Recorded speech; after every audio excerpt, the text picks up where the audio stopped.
तो सर के लिए मैं कहूँगा कि हम तो अकेले ही चले थे जानिबे मंजिल, हम तो अकेले ही चले थे जानिबे मंजिल, लोग आते गए कारवां बनता गया, लोग आते गए कारवां बनता गया। तो जोरदार तालियां सर के लिए। और मैं आमंत्रित करूंगा श्री संजय चौधरी जी को कि वो अपना प्रेजेंटेशन लेकर आप बच्चों का मार्गदर्शन करें। श्री संजय चौधरी जी के लिए एक बार फिर से सभी विद्यार्थियों की तरफ से जोरदार तालियों के साथ स्वागत और अभिनंदन करेंगे।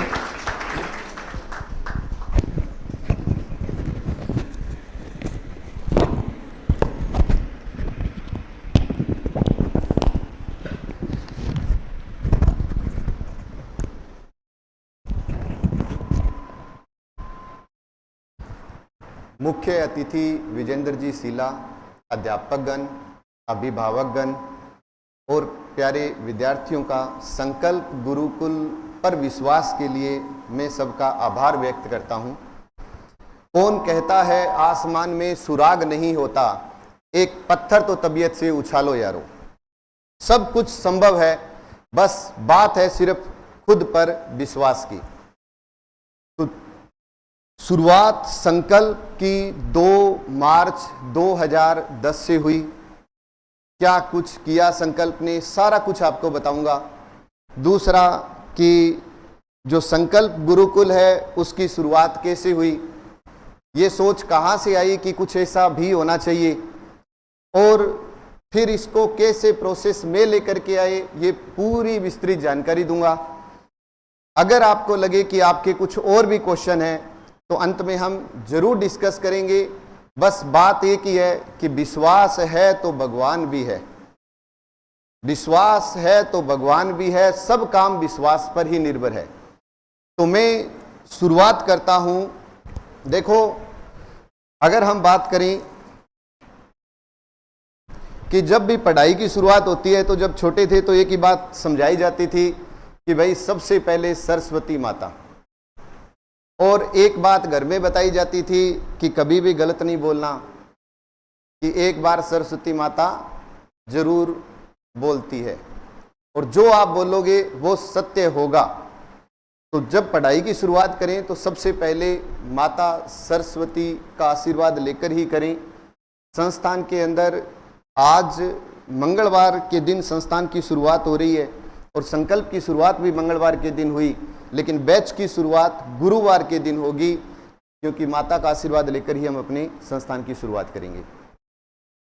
और उसके बाद अगर हम बात करें तो भाई बजरंगबली के आशीर्वाद के बिना तो कुछ भी संभव नहीं था मेरे लिए।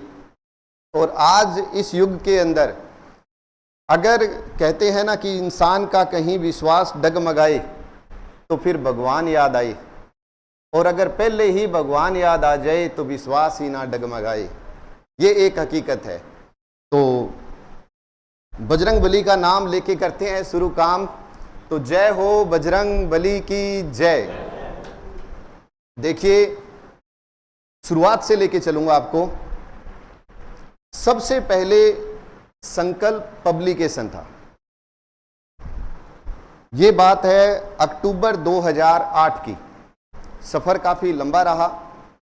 अक्टूबर 2008 में एक किताब लिखी, उस समय पटवारी की भर्ती आई थी, एग्जाम की तैयारी भी कर रहा था, और कहीं ना कहीं खुद को ये लग रहा था कि नहीं, मेरे को जितना मैटर याद है वो किसी एक किताब में नहीं है, कम से कम 4-5 किताबों का तो मैटर मेरे को खुद याद है। उस तरीके से फिर एक बुक्स लिखी पटवारी के लिए, और हुआ क्या कि उसी समय आरएएस का एग्जाम भी हुआ, और उसके शुरुआत के पेज से ही करंट के अगर हमने 17 पेज दिए थे तो वहां से भी खूब सारे क्वेश्चन उठे, पटवारी के खूब सारे क्वेश्चन आए। फिर उसके बाद में अगर कोई पुराना विद्यार्थी बैठा हो तो उसको पता होगा, सबसे पहले एक पीले कलर की बुक निकाली थी, कवर उसका था पीला और येलो कलर के अंदर, तो उस किताब को नाम दे दिया मैंने राजस्थान जीके।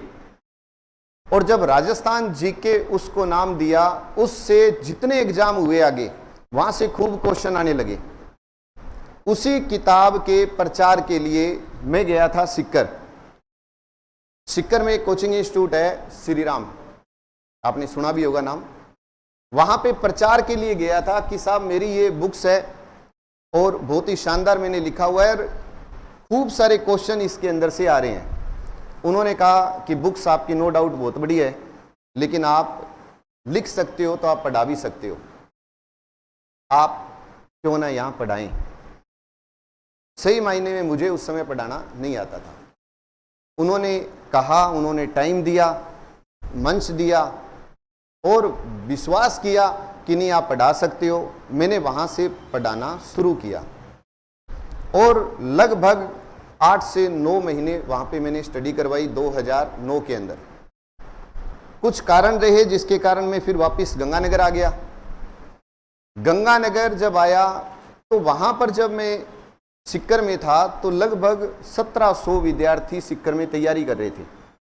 टीचर भर्ती आई हुई थी तो उसकी तैयारी में इतने विद्यार्थी वहाँ पर थे, गंगानगर और हनुमानगढ़ के। फिर जब यहाँ पर आया तो एक मन में था कि हमारे विद्यार्थी बाहर क्यों जाए, क्यों न वो सिस्टम सारा यहीं पर ही शुरू करें।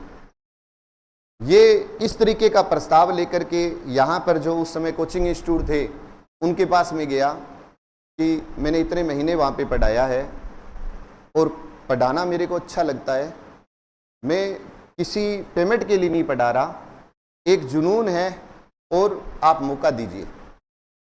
कुछ कारण रहे मेरे को मौका नहीं मिला, तो फिर मैंने अपने साथियों से बात की और 2 मार्च 2010 को संस्थान की शुरुआत कर दी, संकल्प की, मंगलवार के दिन। अब देखिए कि 4 अध्यापक और 1 विद्यार्थी, क्योंकि नया कोचिंग खुलता है तो विश्वास तो कम ही होता है ना।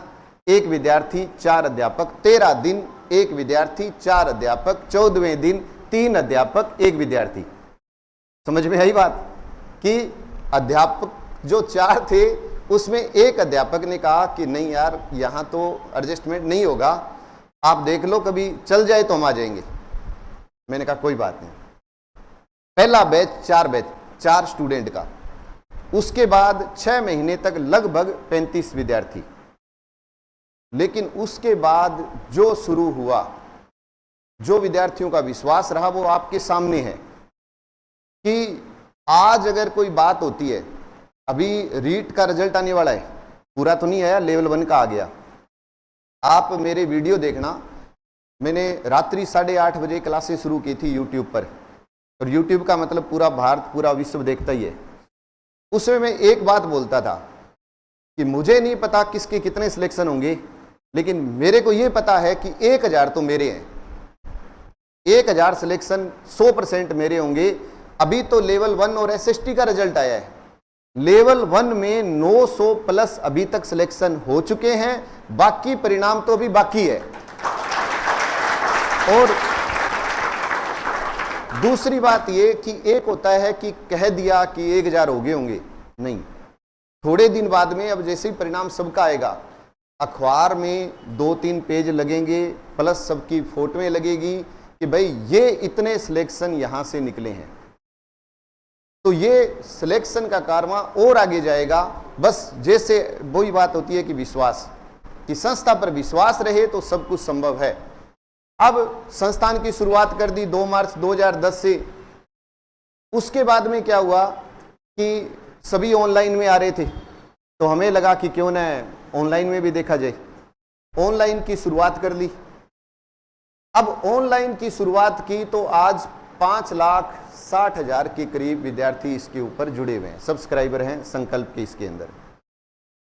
फिर इसके बाद में 2022 में पैरामाउंट, क्योंकि यहां का मतलब क्या था, आरपीएससी, और अब 2 डिपार्टमेंट हो गए, एक आरपीएससी और एक अधीनस्थ बोर्ड, यानी राजस्थान की भर्तियों के लिए ये 2 डिपार्टमेंट है।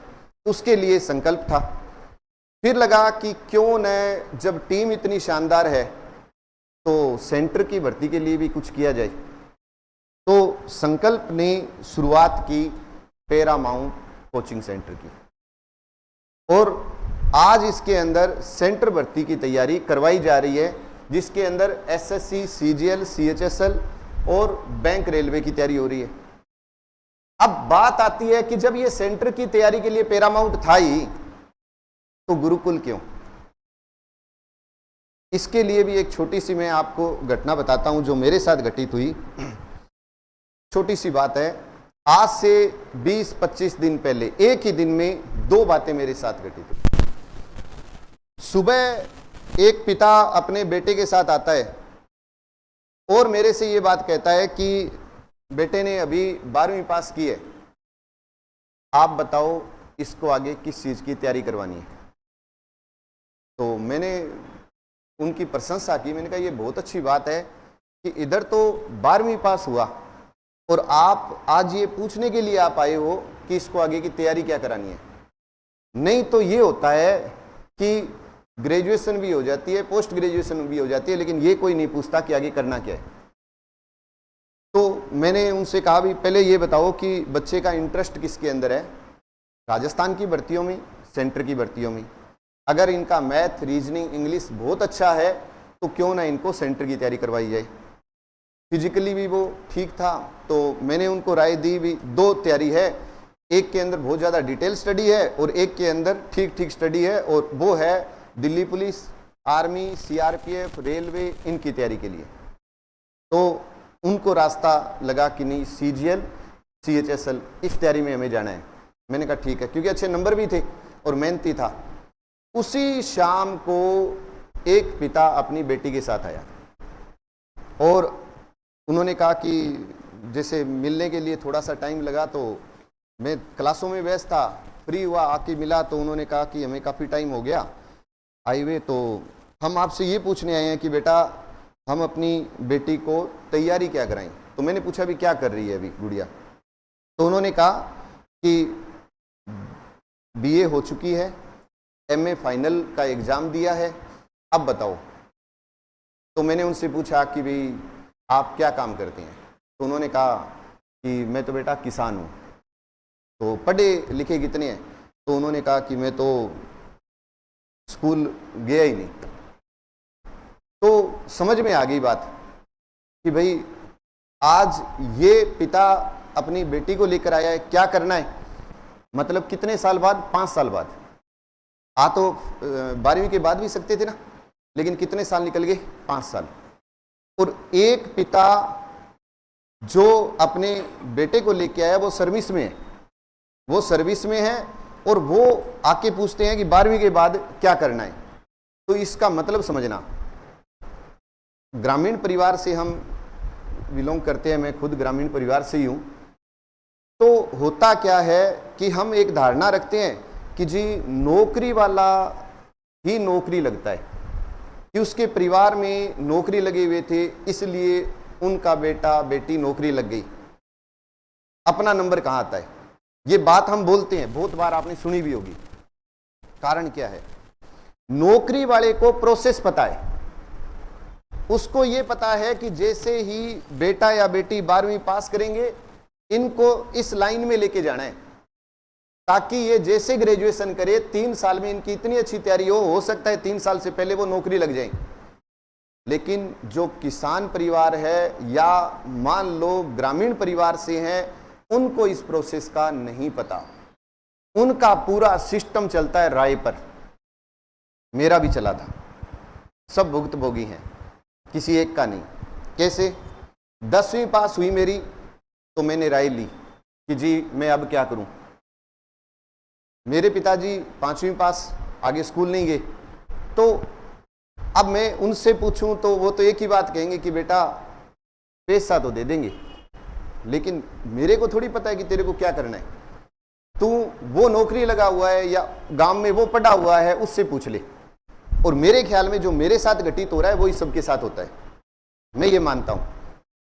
अब 10वीं के बाद हमें कोई राय देता है कि जी आपके इतने नंबर बन रहे हैं 10वीं में, तो आप ये सब्जेक्ट ले लो। मान लो कोई फर्स्ट डिवीजन प्लस है 65-70, तो वो साइंस और मैथ का चुनाव करता है या वो आर्ट्स लगभग, लेकिन सब्जेक्ट क्या लेने हैं नहीं पता, लेकिन वो भी राय से हमने ले लिए। अब उसके बाद क्या हुआ, 12th पास हुई, फिर हम मांगने गए राय कि अब क्या करें। राय तो आपको पता ही है ना, फ्री सुविधा है ना, किसी से भी मांग लो मिल जाएगी। तो फिर हमें कोई राय देता है कि जी आपकी 12th हो गई, आप ग्रेजुएशन में ये सब्जेक्ट ले लो, क्या क्या, हिस्ट्री ले लो जी, हिंदी ले लो, ज्योग्राफी ले लो, प्रैक्टिकल है, नंबर भी बहुत अच्छे बन जाएंगे। ठीक है, इतना पूछा, फर्स्ट ईयर में एडमिशन लिया, शुरुआत कर दी। और दो प्रकार के विद्यार्थी थे, एक बहुत पढ़ने वाले और एक कम पढ़ने वाले। अब बहुत ज़्यादा पढ़ने वाले थे, उनके दिमाग में एक ही सवाल कि हमें तो अच्छे नंबर से पास करनी है, ग्रेजुएशन करनी है। अब वो उस कड़ी में शुरू हो गए। टाइम कितना लग गया? 3 साल। 3 साल पूरे हुए, ग्रेजुएशन की डिग्री हुई। एक के पास ग्रेजुएशन की डिग्री आई 55% से, और जो बहुत ज़्यादा तैयारी कर रहे थे उनके पास आई 65% से, किसी के पास आई 70% से। लेकिन आई क्या? केवल डिग्री, नौकरी नहीं आई। फिर हमने राय ली कि अब क्या करें। तो फिर किसी ने राय दे दी कि साहब आप एक काम करो, आपके इतने अच्छे नंबर है, आप इस सब्जेक्ट से एमए कर लो। वो तो बहुत ही खतरनाक राय थी कि साहब ठीक है एमए कर लेते हैं। किसी ने कह दिया नहीं आप तो बीएड कर लो। शुरुआत हो गई, वापिस राय ली, काम शुरू। अब किसी ने एमए किया, उसने 2 साल लगा दिए। अब उसके मैं ये कहता हूं कि 2 प्रकार की डिग्री मिली एमए में, एक को मिल गया गोल्ड मेडल और एक को मिल गया सिंपल 55-60% से डिग्री। अब गोल्ड मेडल मिला वो भी राय ले रहा है, और जो सिंपल पास हुआ वो भी राय ले रहा है कि अब क्या करें। तो फिर कहा कि अब आप नेट की तैयारी कर सकते हो, कॉलेज लेक्चरर के लिए है ना, या सेट की तैयारी कर सकते हो। तो इसके लिए क्या करना होगा कि इसके लिए कंपटीशन होता है, तो उसके लिए क्या करना होगा? उसके लिए कंपटीशन की तैयारी करनी होगी, कोई कोचिंग इंस्टीट्यूट या सेल्फ स्टडी करनी होगी, ये बुक्स खरीद लो या ये संस्थान ज्वाइन कर लो। जब ज्वाइन किया और वहां पर शुरुआत करता है वो जीके की 0 से, कोई भी इंस्टीट्यूट हो, चाहे कोई किताब हो, तब एक बात समझ में आती है कि जब यही काम करना था तो आज 7 साल 5 साल बाद में क्यों? ये तो मैं फर्स्ट ईयर में ही कर सकता था, है या नहीं है? तो इसका मतलब कितने साल निकल गए? 5। और अब वो काम करने क्या आया? कंपटीशन की तैयारी। इधर एक स्टूडेंट राय ली, बीएड करने चला गया, उसकी बीएड अब 2 साल, अब मतलब पहले 1 साल है ना, तो 2 साल मान लो उसने भी अपने लगाई। अब वो भी क्या कर रहा है? कंपटीशन की तैयारी। उसने भी शुरुआत कहां से की? वहीं 0 से। और मैं उदाहरण देता हूं कि मान लो वो स्टूडेंट मेरी क्लास में आ गए। अब एक स्टूडेंट जिसकी बीएड हो चुकी थी, साथ में एमए थी, या किसी की केवल बीएड थी, मेरी क्लास शुरू होती है राजस्थान के 33 जिलों से, कि पहले मैं वो याद कराता हूं। अब मेरी क्लास के अंदर 55% वाला भी बैठा है, 60 वाला भी बैठा है, गोल्ड मेडल भी बैठा है, नेट सेलेक्ट भी बैठा है। अब एक बात बताओ, तो मिली तो उनको एक डिग्री है ना, या नौकरी मिल गई? नहीं मिली। मिली केवल राय, राय से हमें मिली डिग्री, और वो डिग्री केवल आपका फॉर्म भरवा सकती है कि आपके पास नेट की डिग्री है तो जी आप कॉलेज लेक्चरर का फॉर्म भर दो, आपके पास बीएड की डिग्री है तो आप टीचर का फॉर्म भर दो, लेकिन आपका सिलेक्शन नहीं करवा सकती। क्लियर है ना ये बात? तो अब हमने ये गुरुकुल पद्धति इसलिए शुरू की कि भाई जो विद्यार्थी 12th अभी पास किया जिसने, या फर्स्ट ईयर है या सेकेंड ईयर है, कोई भी वो विद्यार्थी हो, चाहे छोटा भाई हो चाहे बहन हो, वो इस गुरुकुल में एडमिशन ले। 1 टाइम आपकी फीस है, जो भी पेमेंट है वो 1 टाइम है। टारगेट क्या है? केवल सरकारी नौकरी। कब तक इसमें पढ़ाएंगे? जब तक आपका सिलेक्शन ना हो जाए।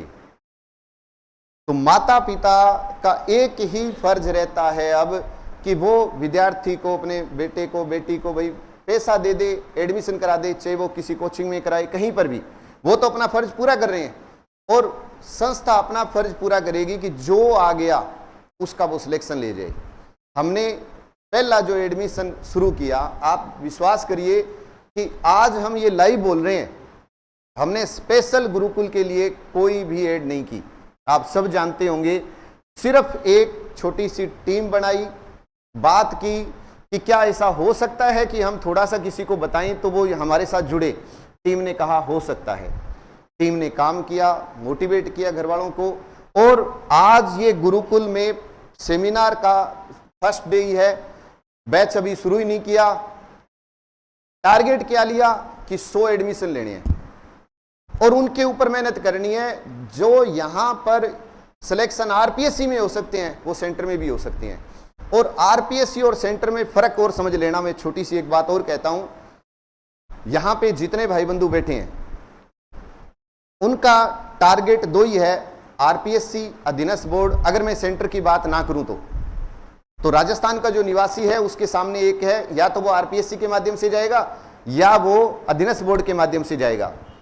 अब साहब आरपीएससी में बीएड वालों को छोड़ दें, अगर first grade, second grade, college lecturer, तो वहां पर दो भर्तियां बचती है, वो है सब इंस्पेक्टर और आरएस।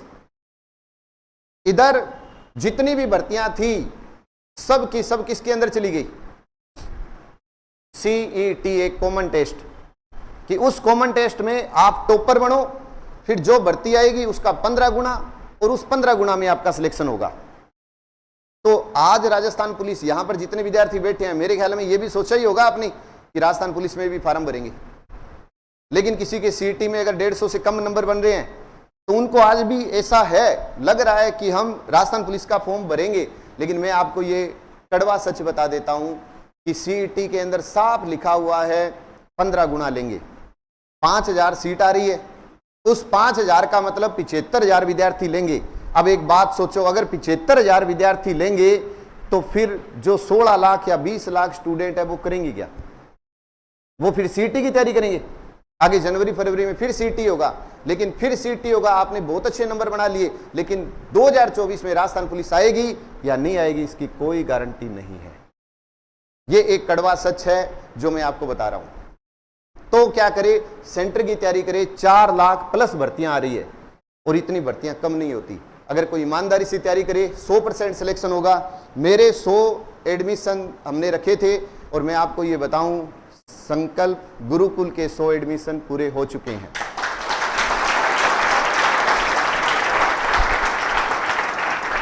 बिना किसी प्रचार के संकल्प के 100 सीट रखी और वो पूरी की पूरी है। यहां पर बैठे भी हैं ड्रेस पहन करके, तो हम आपके विश्वास पर खरा उतरेंगे, ये फाइनल है। अब ये 2 भवन है संकल्प के, एक पास में ही आपने देख ही लिया, एक मिनी मायापुरी में जो खुद के हैं, बाकी कुछ 4 बिल्डिंग और भी है संकल्प के पास। जो गुरुकुल में विद्यार्थी आएगा उसको ये 30 बुक का सेट रहेगा उपलब्ध, तो ये रहेगा। इसके अलावा करंट की मैगजीन भी हर महीने आपको मिलेगी, जिसके अंदर से आपको तैयारी करवाई जाएगी। हर अध्यापक शानदार तरीके से आपको पढ़ाएगा। मेटर की तरफ से कहीं कोई कमी नहीं है, बस आप विश्वास रखकर तैयारी करोगे तो 100% हम सिलेक्शन लेके जाएंगे, ये फाइनल है। ये ड्रेस कोड रहेगा, ये बैग रहेगा अपना। आपको पता लग ही गया होगा कि ड्रेस तो आपने पहनी रखी है, बैग 2 दिन 3 दिन में आपके पास आ जाएगा। ड्रेस और बैग आपको साथ में लेके ही आना होगा। अनुशासन आपके लिए जरूरी है। विजेंद्र सर ने आपको बताया भी था कि जो विद्यार्थी अनुशासन में रहकर तैयारी करेगा वो 100% सिलेक्शन ले जाएगा। गुरुकुल पद्धति का एक ही टारगेट है कि विद्यार्थी को एक बार जोड़ लिया तो जोड़े रखना। मैं आपको ये बता देता हूं, अगर कोई विद्यार्थी हमारे पास केवल एक बैच करने आता है तो 4 महीने, 5 महीने, 3 महीने में बैच पूरा।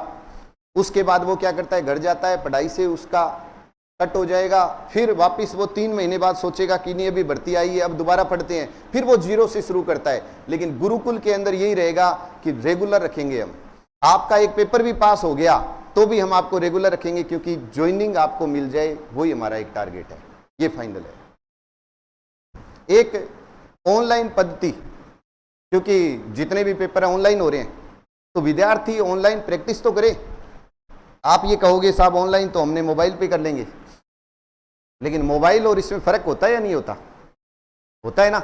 इसलिए जहां जैसा आपका पेपर होगा हम वैसी आपकी तैयारी करवाएंगे, ताकि आपकी प्रैक्टिस इतनी शानदार हो जाए कि वहां पर आप बिल्कुल भी विचलित ना हो। क्या रहेगी संकल्प गुरुकुल की पद्धति?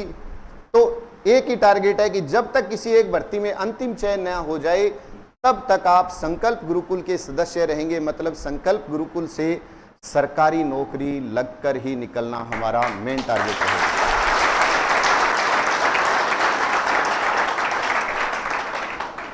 बात विश्वास की है।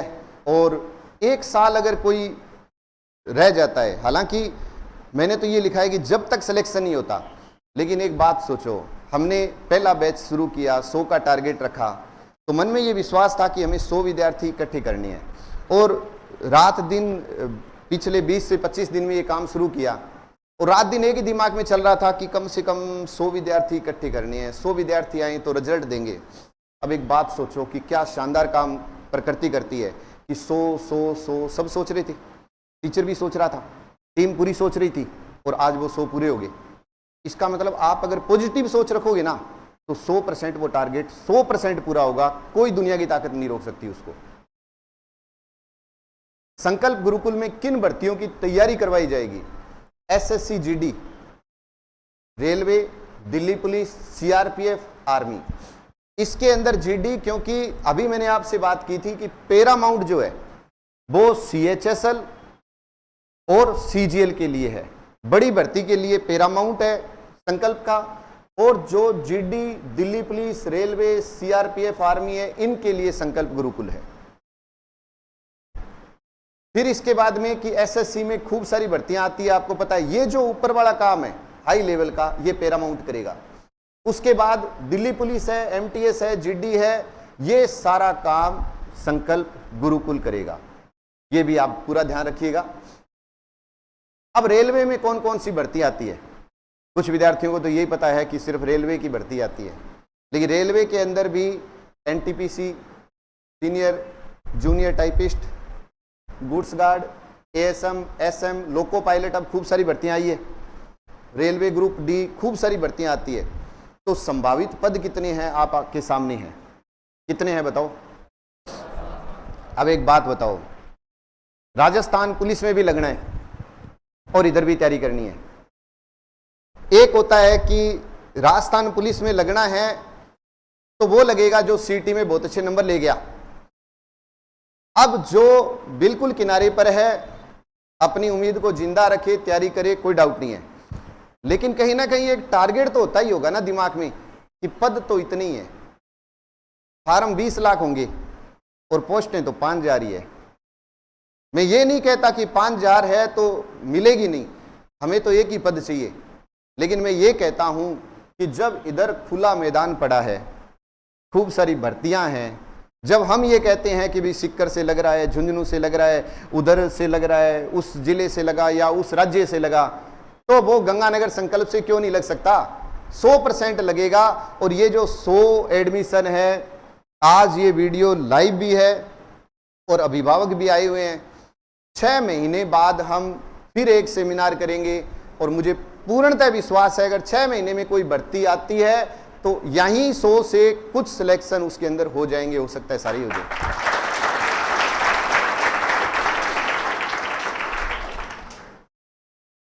आर्मी, अब नाम दे दिया अग्निवीर। कितने साल तक? 4। पहले कितने % कोटा था कि स्थायी करने का? कितना था? और अब कितना हो रहा है? चल रही है बात लगभग कितना? 50 के करीब। तो ये भर्ती तो हमेशा आ रही है ना, हर साल ही आएगी। तो ये बताओ, तैयारी तो आपको एक ही करनी है ना कि इंडिया ज्योग्राफी चाहे दिल्ली पुलिस वाला पढ़ ले, रेलवे वाला पढ़ ले, सीआरपीएफ पढ़े, आर्मी पढ़े, भारत की राजधानी एक ही है या फिर डबल हो जाएगी? एक ही है, तो इसका मतलब तैयारी तो एक ही करनी है ना। तो यहां पर जो संस्था की टीम है वो इतनी शानदार आपको तैयारी कराएगी, चाहे जितने मैंने भर्ती बताई है, किसी भी एग्जाम में बैठ जाना, आपका एग्जाम क्लियर होगा, ये फाइनल है। लेकिन मेहनत आपको करनी पड़ेगी उस लेवल की।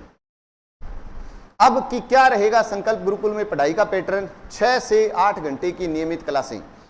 ये मैं कहता हूं कि पहले दिन ही हम 6 घंटे नहीं लगाएंगे, पहले आपकी कैपेसिटी बनाएंगे, है ना, 3 घंटे 4 घंटे, क्योंकि क्या होता है डोज धीरे धीरे दी जाए वही सही रहती है, एकदम आए और वो हाई डोज हो जाए वो तो गलत हो जाएगा ना। तो पहले स्टेमिना बढ़ेगा अपना, धीरे धीरे क्लासों की संख्या प्लस होती जाएगी, और उसके बाद जब हमें लगा कि नहीं अब विद्यार्थी बैठ सकता है तब लंबी क्लासें लगेगी। मंगलवार, गुरुवार, रविवार को टेस्ट होगा। रविवार को जो टेस्ट होगा वो मेगा टेस्ट होगा, ऑनलाइन भी हो सकता है, ऑफलाइन भी होगा। रिजल्ट नंबर विद्यार्थी के माता पिता को भी भेजे जाएंगे, जरूरी भी है, पता रहे। लेकिन माता पिता से एक ही रिक्वेस्ट है कि वो नंबर देखकर बच्चे को डांटे ना, हौसला बढ़ाएं ये सबसे बड़ी बात है कि कोई बात सिर्फ माता पिता इतनी कह दे कि कोई बात नहीं बेटा, अब की बार तेरी रैंक 10वीं है, तू कोशिश कर टॉप 5 में आने की। अब की बार तेरी रैंक 100वीं है, तू कोशिश कर 90 तक आने की। अगर वो माता पिता इस तरीके से हौसला बढ़ाएगा तो 100% सिलेक्शन हो जाएगा। तो ये इसीलिए रिजल्ट है वो माता पिता को भी भेजे जाएंगे नंबर कि विद्यार्थी के कितने नंबर बन रहे हैं। ये भी बहुत बड़ी कड़ी है एक फिजिकल की। संकल्प गुरुकुल फिजिकल स्पेशल कोच की व्यवस्था की है। अरविंद यादव सर अपने रेगुलर कोच रहेंगे। सुबह 5 बजे आपको ग्राउंड में तैयार मिलेंगे। अब थोड़ा सा ये ध्यान रखना कि होता क्या है, अभी जीडी सबसे बड़ा एक उदाहरण है। जीडी में क्या हुआ कि पेपर हुआ और फिजिकल के लिए टाइम कितना दिया था, बताओ बताओ, किसी को बताओ तो। 20 दिन, 15 दिन, 10 दिन, है ना, 2-3 महीने तो नहीं दिए। अब एक बात सोचो, क्या फिजिकल कोई ऐसा है क्या कि एक पेज आपको दे दिया, आपने रट्टा मारा और पास हो गए? ऐसा तो नहीं है ना। और अगर कोई धक्का कर ले खुद के साथ तो कहानी एंड भी हो सकती है। तो इसका मतलब क्या है, फिजिकल पूरी लाइफ है अपनी। आप हर रोज दौड़ोगे कि कब तक दौड़ना है, कि जब तक सांस चलेगी। सांस कब तक चलेगी वो ऊपर वाले को पता है ना। तो इसका मतलब फिजिकल का टीचर आपके साथ रहेगा। आपको पर डे तैयारी करनी होगी। सुबह 5 बजे ग्राउंड में आपको फिजिकल टीचर मिलेगा। अब कोई विद्यार्थी ये कहेगा साहब हम तो अप डाउन करते हैं और अगर हम 5 बजे आएंगे तो हमें तो 2 बार आना पड़ेगा। क्वेश्चन हो सकता है। पहली बात ये, कोशिश करो गंगानगर में किसी भी पीजी या आसपास में रहने की। नहीं रह सकते तो देखो फिजिकल के लिए ट्रेनिंग ले लो और खुद के साथ एक वादा करो कि भाई सुबह 5 बजे खड़ा होना है मेरे को। मैं वहां पर नहीं जा सकता। ग्राउंड का मतलब होता है ग्राउंड, तो भाई एक रोड भी तो एक ग्राउंड ही है अगर माने तो। तैयारी तो वहां भी हो सकती है। टीचर आपको ट्रेनिंग दे देगा, आप वहां पर ट्रेनिंग कर लो। टीचर आपको संभाल भी लेगा। हाँ जी 5 बजे उठ रहा है या नहीं उठ रहा, वीडियो कॉल कर देगा। भी मैं इतना कर सकता हूं आपके लिए। तो विद्यार्थी को ये लगेगा कि नहीं, अध्यापक पूरा ध्यान रख रहा है। इसीलिए मैंने फिजिकल टीचर की तैयारी के लिए एक टीचर नियुक्त कर लिया ताकि रोजाना आपकी तैयारी हो। ऑनलाइन आपको बता ही दिया था कि एक लैब रहेगी, उसी के अंदर ही आपके ऑनलाइन मतलब ये हो जाएगा कि वैसे तो ऑफलाइन टेस्ट भी होंगे लेकिन ऑनलाइन प्रैक्टिस भी आपके साथ में चलती रहेगी। अध्यापक विद्यार्थियों को डिजिटल बोर्ड, जो ये बोर्ड लगा हुआ है, इसी के ऊपर ही आपका अध्यापन होगा। मतलब पूरी की पूरी पढ़ाई इसी के ऊपर चलेगी, डिजिटल बोर्ड के ऊपर। प्रथम बैच में आपको बताया था मैंने 100 सीटें थी। भगवान बजरंग बली की कृपा से वो अपना काम पूरा हो गया। अब टारगेट एक ही है कि संकल्प इन 100 विद्यार्थियों को अपनी मंजिल तक पहुंचाएं और ये पहुंच जाएंगे। बस आपका विश्वास रहे, आपका साथ रहे और रेगुलरिटी पूरी रहे तो ये 100% अपना काम पूरा होगा।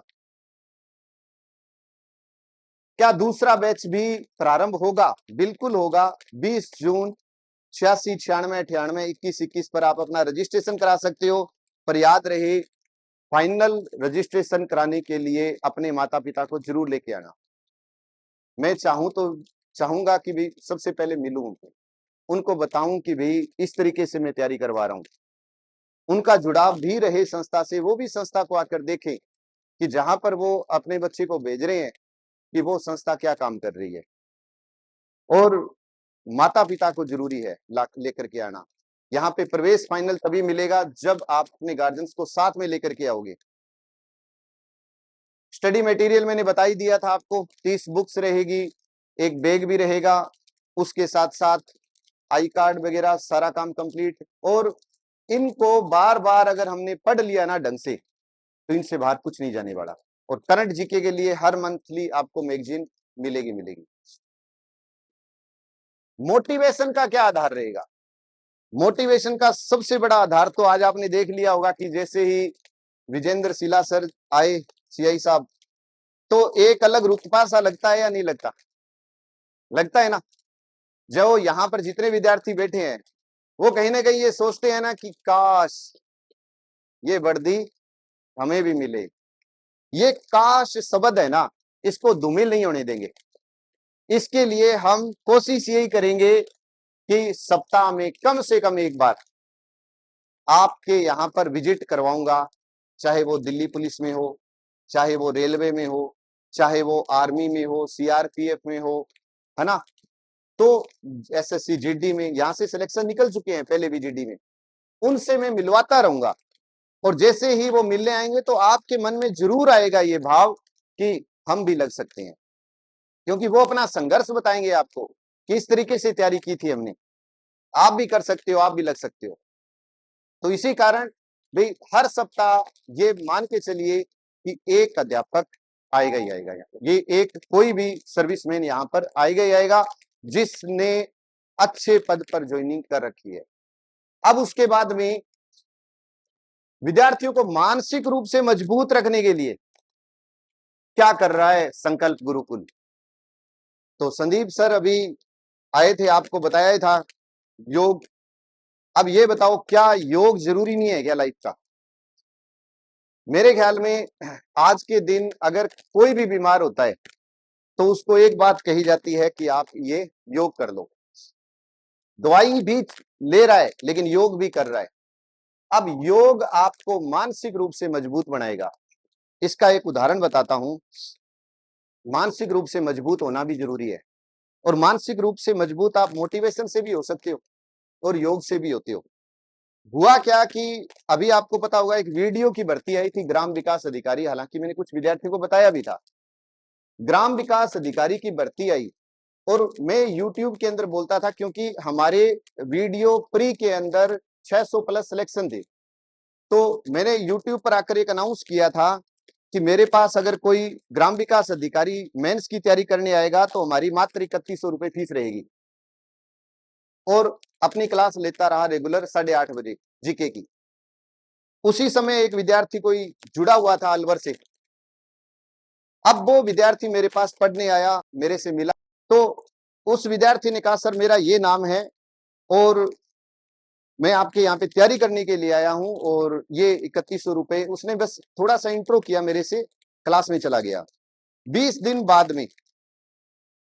बाद में वो विद्यार्थी मेरे पास आता है और मुझसे कहता है कि सर मैं अपने गांव जा रहा हूँ अलवर। तो मैंने उससे बुलाया और पूछा कि भाई क्या हुआ, संस्था में पढ़ाई अच्छी नहीं हुई, कारण क्या है कि आप गांव क्यों जा रहे हो?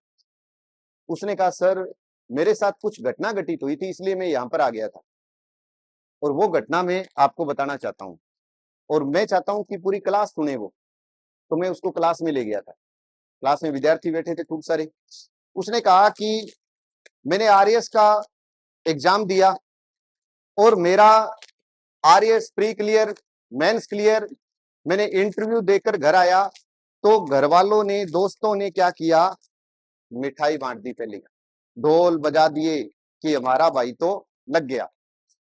लेकिन आरएएस का जब रिजल्ट आया तो मेरा सिलेक्शन नहीं हुआ और मेरे मन में ऐसी भावना मतलब आ रही थी कि इससे अच्छा तो मैं मर जाऊं। भाई माता पिता की बेइज्जती हो गई।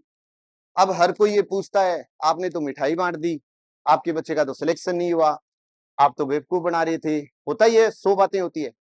तो उसने कहा कि सर मेरे सामने इस तरीके से थी कि या तो मैं खुद को खत्म कर लूं या मैं ये शहर या स्थान छोड़ दूं।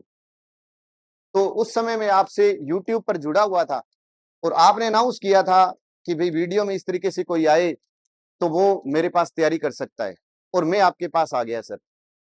और आज 20 दिन बाद में वही आरएएस का रिजल्ट रिवाइज हुआ है और सर मेरा सिलेक्शन हो गया। और अब मैं वहां पर जा रहा हूं सर, और वहां पर मेरे को ट्रेनिंग के लिए भी आगे जाना होगा।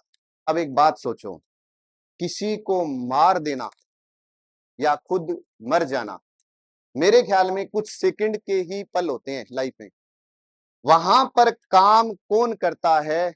योग करता है, आपका मनोबल काम करता है, आपके इष्ट देव आपके काम आते हैं। जैसे मैं कहता हूं कि बजरंगबली, जरूरी नहीं है आपके जो भी इष्ट देव हों आप उनका स्मरण करें ताकि मानसिक रूप से आप मजबूत रहें।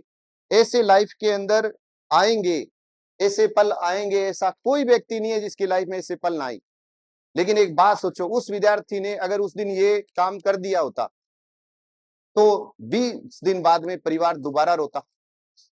पहले तो रोता ही रोता कि भाई बच्चा चला गया, फिर रोता कि भाई तेरा सिलेक्शन हो गया, तू थोड़ा सा इंतजार तो करता। और याद रहे, सफलता वक्त मांगती है, जो वक्त देगा वो सफल होगा। कोई भी शॉर्टकट नहीं है सफलता का। खुद पर विश्वास रखना होगा, ईमानदारी से आपको तैयारी करनी होगी, और जब ईमानदारी रखोगे तो 100% इसके अंदर हम अचीवमेंट करेंगे अपना। अब उसके बाद कि एक और हमने अभी देखा, जैसे 100 एडमिशन मैंने कहा ना, उन 100 एडमिशन में 90+ स्टूडेंट भी है जिनके 12वीं में 90+ % है। बेटा यहाँ पर कोई हाथ ऊपर करे अगर है तो, कोई 90+ जो आज अगर कोई आया हो यहाँ पे, है ना, ये वो विद्यार्थी हैं जिनके 90% से ऊपर है नंबर। अब एक बात सोचो, 90% नंबर है, सब जब रिजल्ट आता है तो सपने दिखा देते हैं, तू तो डॉक्टर बनने के लायक है, तू तो इंजीनियर बनने के लायक है, तू तो आरएएस बनने के लायक है। बिल्कुल बहुत बढ़िया बात है, देखनी चाहिए, लेकिन उनको पूरा करने के लिए काम भी शुरू कर देना चाहिए। तो यहां पर ऐसे विद्यार्थी है जिनके 90% से भी ऊपर होंगे, तो यहां पर जो मुख्य मुहिम रहेगी वो थोड़ा सा आप ये ध्यान रखना क्या रहेगा कि मैंने यहां पर विद्यार्थियों को 1 महीने तक तैयारी करवाई, टेस्ट लिए, टेस्ट का मूल्यांकन मैं खुद करूंगा। अगर मुझे ऐसा लगा कि भाई इन 100 में ये 10 ऐसे बच्चे हैं जो सुपर इंटेलिजेंट है, तो मैं उनके माता पिता को बुलाऊंगा, उनको ये कहूंगा कि आपका बेटा सिपाही तो बनेगा ही बनेगा, थानेदार भी बन सकता है, और इसको मैं एक्स्ट्रा और तैयारी करवाना चाहता हूं।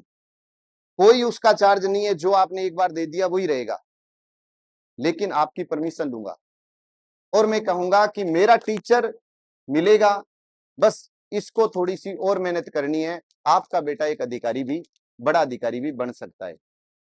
या उस समय जो क्लास के अंदर होंगे जो कहेंगे सर हम कर सकते हैं, उनको भी उस टीम में मैं शामिल कर दूंगा। ऐसा नहीं है कि केवल मैंने यहां पर एक बैच शुरू कर दिया तो मैं दिल्ली पुलिस रेलवे, नहीं।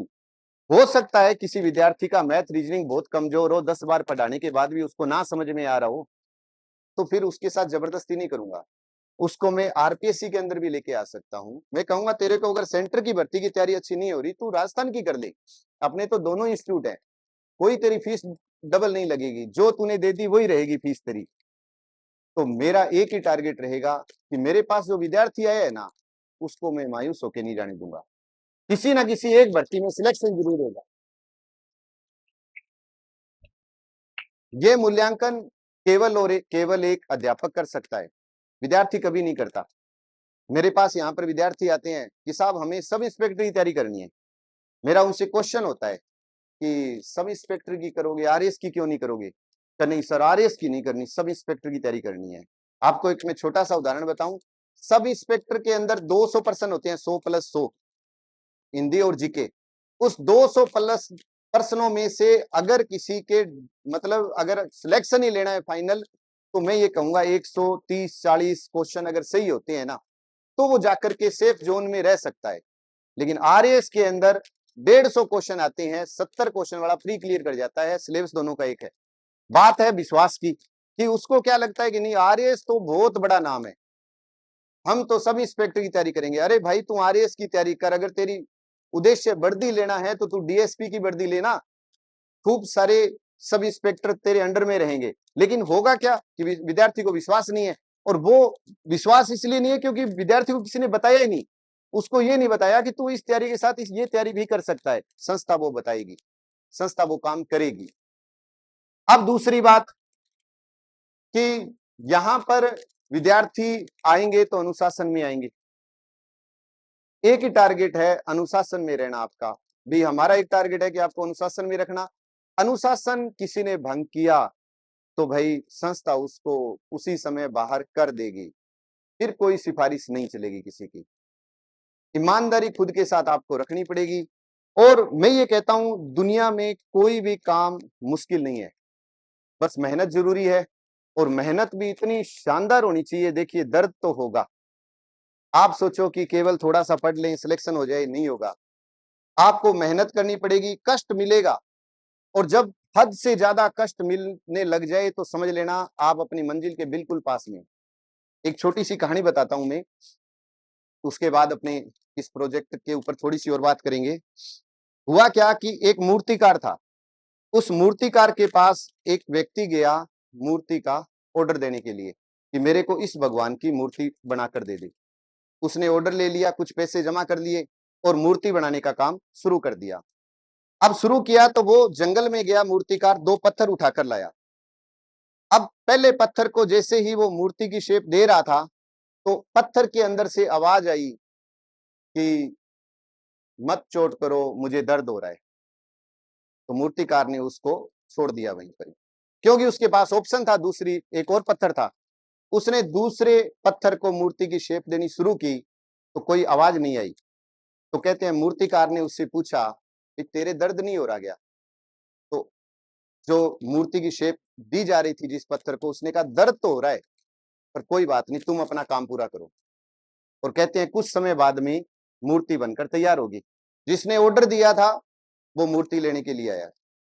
उसने कहा साहब मैंने मूर्ति के लिए ऑर्डर दिया था। तो उसने कहा मूर्ति आपकी तैयार है और ये आपकी मूर्ति, आप लेके जा सकते हो। तो वो जैसे ही व्यक्ति उस मूर्ति को लेके जा रहा था तो उसकी नजर पड़ी उस पत्थर पर। तो उसने कहा कि क्या मैं ये पत्थर भी साथ लेकर जा सकता हूँ? तो मूर्तिकार ने कहा ये आपके क्या काम आएगा? तो उसने कहा नहीं, ये क्या है कि बाहर में लगा दूंगा तो नारियल फोड़ने के काम आएगा, तो इसलिए ये पत्थर की जरूरत है मुझे। तो वो ले गया पत्थर भी और मूर्ति भी।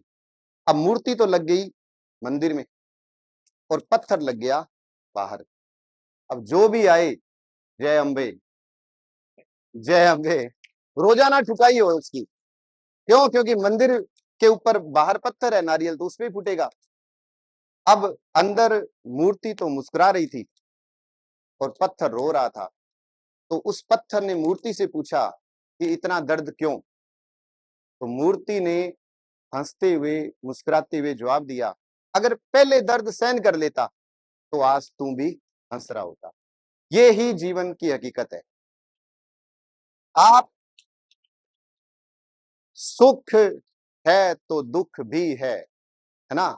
संघर्ष जितना ज्यादा होगा सफलता उतनी ही आपको अच्छी लगेगी। ये बताओ, आप इस हॉल के अंदर आए, जब आप आ रहे थे तो आपने ये पहले क्रॉस किया, उसके बाद जब दूसरे में आए तो आपको ऐसा लगा था ना कि और कितना ऊपर जाना है? लगा होगा सबको, और सांस भी थोड़ा सा, है ना? अब आप जब वापिस जाओगे तो आपको महसूस ही नहीं होगा।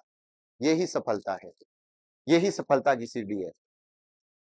पीक पर जाने में टाइम लगेगा और जहां पर पहुंच के जब आप सफल हो जाओगे, सीढ़ियां भी वही है, रास्ता भी वही है, लेकिन अनुभूति कुछ हो रही है। तो ये ही एक हकीकत है। विश्वास के साथ जुड़ना, संकल्प गुरु के साथ, गुरुकुल के साथ जुड़ो तो पूरा विश्वास हो, बस तभी जुड़ना।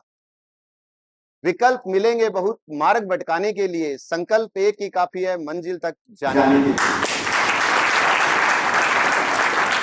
संकल्प का केवल एक ही संकल्प कि विद्यार्थी यहां से सरकारी नौकरी लगकर ही निकले, बस ये ही मेरा एक संकल्प है। और मुझे पूर्णतः विश्वास है कि यदि आप सबका विश्वास मेरे साथ रहा तो 100% हम अपनी मंजिल को पाएंगे।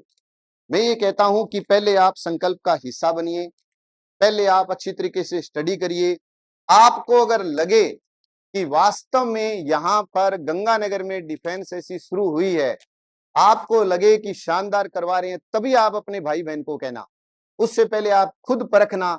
आपको भी तो पूर्णतः ये विश्वास होना चाहिए और ये मान के चलिए, ये बीकानेर संभाग डिफेंस कोचिंग एक नहीं है, बहुत सारी होगी, लेकिन कहीं फिजिकल की ही तैयारी हो रही होगी, लेकिन यहाँ पर जीके भी तैयार होगा, आपका रिटन पेपर भी होगा, फिजिकल भी होगा और टेस्ट भी खूब सारे लिए जाएंगे। एक छोटी सी बात और, आप कहते हो कि साहब इतने टेस्ट क्यों? मैंने यहाँ पे लिखा था मंगलवार, गुरुवार, रविवार, कि टेस्ट इतने क्यों? यहाँ पर कुछ विद्यार्थी बैठे होंगे जिन्होंने आरपीएससी का एग्जाम देखा होगा, आपने भी देखा होगा। अभी एक ताजा रिजल्ट आया है पीटीआई भर्ती का, पद थे 5,500, फार्म भरे गए हजारों में, हम कहते हैं ना कि कंपटीशन बहुत है, वास्तव में है, लेकिन मैं ये कहता हूं 5,500 पदों में जब फाइनल मूल्यांकन हुआ तो 2,000 सीट ही खाली रहेगी, 3.5 ही भर्ती हुए, क्योंकि उन्होंने एक क्राइटेरिया बना दिया था कि जिस विद्यार्थी के 40% होंगे कम से कम, वो ही आगे चयनित होगा, आगे की मेरिट में आएगा। 40 से कम वाला तो वैसे ही बाहर है, तो फिर तो कंपटीशन था ही नहीं, सिर्फ एक डर था। अब दूसरी बात, ऐसा नहीं है कि 40% नहीं थे, मैं कहता हूं कम से कम 10,000 विद्यार्थियों के 40% थे, लेकिन उनको विश्वास नहीं था। उनको ऐसा लग रहा था कि 40 तो केवल पास मार्किंग है, 40 से कुछ नहीं होगा, और करें, और कितने करें उसकी कोई परिभाषा नहीं है। और उन्होंने 60%, 70% तक पेपर फाइट किया, नहीं आ रहा था तो भी किया। क्यों? क्योंकि 40 से सिलेक्शन नहीं होगा। उस चक्कर में 20%, 15% गलत किया तो वो कहीं ना कहीं 40 से भी नीचे आ गया। इसीलिए टेस्ट जरूरी है, इसीलिए मूल्यांकन जरूरी है। कल को हमने बहुत अच्छी तैयारी करा दी, मान लो आपकी, सर ने अभी एक बात कही थी कि जिस दिन आप एग्जाम हॉल में बैठोगे उस दिन, वही दिन होगा आपका असली तो लकी डे, और वो लकी उसका होगा जिसने पहले मेहनत की होगी। और मेहनत भी दो प्रकार की होती है, एक मेहनत होती है कि आपको पढ़ाया बहुत शानदार गया हो, लेकिन आपको टेस्ट का पैटर्न ही ना पता हो, आप वहीं पहले जाते ही हार जाओगे वहां पे। लेकिन नहीं, यहां संस्था ऑफलाइन टेस्ट भी लेगी, ऑनलाइन टेस्ट भी लेगी, नंबर कम आए तो घर वालों से भी बात करेगी, आपको भी थोड़ा सा कहीं ना कहीं कुछ ना कुछ सजा मिलेगी। तो वो किस लिए मिलेगी? आपका सुधार करने के लिए। सिर्फ सही क्वेश्चन करके आने हैं, जितने आते हैं उतने क्वेश्चन करके आने हैं। हकीकत मानिए, जिस विद्यार्थी के अच्छी तैयारी की हो, भले ही उसके 50% ही नंबर बन रहे हो, 40 ही बन रहे हो, तो उसका सिलेक्शन हो जाएगा। मेरा एक मित्र है, आरएएस का एग्जाम देने गया, आरएएस के एग्जाम देने गया और इतनी शानदार तैयारी, क्योंकि वो 3-4 साल से तैयारी कर रहा था। एग्जाम हॉल में बैठा, उसको ये पूर्णतः विश्वास था कि मेरा तो 100% सिलेक्शन हो जाएगा। पहला क्वेश्चन पढ़ा, नहीं आता, दूसरा क्वेश्चन नहीं आता, तीसरा नहीं आता। वो कहता 10 क्वेश्चन पढ़े, एक का ही आंसर नहीं आता। कॉपी बंद की, सोचा कि हुआ क्या, इतनी तैयारी होने के बावजूद मतलब एक ही क्वेश्चन नहीं आ रहा 10 तक। फिर उसने कहा कि मन से आवाज आई कि तेरे को नहीं आता तो किसी को ही नहीं आता, और उसने जितना आता था उतना किया और आज उसकी पोस्टिंग है। तो मेन बात ये, यही हम टेस्ट में आपको सिखाएंगे कि भाई टेस्ट जरूरी है, टेस्ट के बगैर तो कोई मूल्यांकन हो ही नहीं सकता, आपकी कितनी भी अच्छी तैयारी हो। तो बस एक विश्वास के साथ मेरे साथ जुड़ना और ईमानदारी रखना, जो रेगुलरिटी रहे वो आपको रेगुलरिटी पूरी रखनी पड़ेगी। अब मैं आपको अपनी टीम से भी मिलवाऊंगा कि आपको कौन कौन से अध्यापक पढ़ाएंगे, उस टीम से भी आपको रूबरू कराऊंगा कि साइंस कौन पढ़ाएगा। साइंस में भी 2 अध्यापक है, मैथ है, रीजनिंग है, India geography, world geography, Indian history, polity, सबसे आपको एक बार मिलवाऊंगा जरूर, कि आपको कम से कम ये रहे कि ये इन्होंने शुरू किया है तो ऐसा नहीं है कि बिना टीम के किया है। टीम पूरी तैयार थी, बस हमने शुरुआत ये मान लो थोड़ी लेट कर दी, लेकिन आए हैं तो रंग तो जमा के जाएंगे अपनी पूरा, बस विश्वास रखना। ठीक है सर।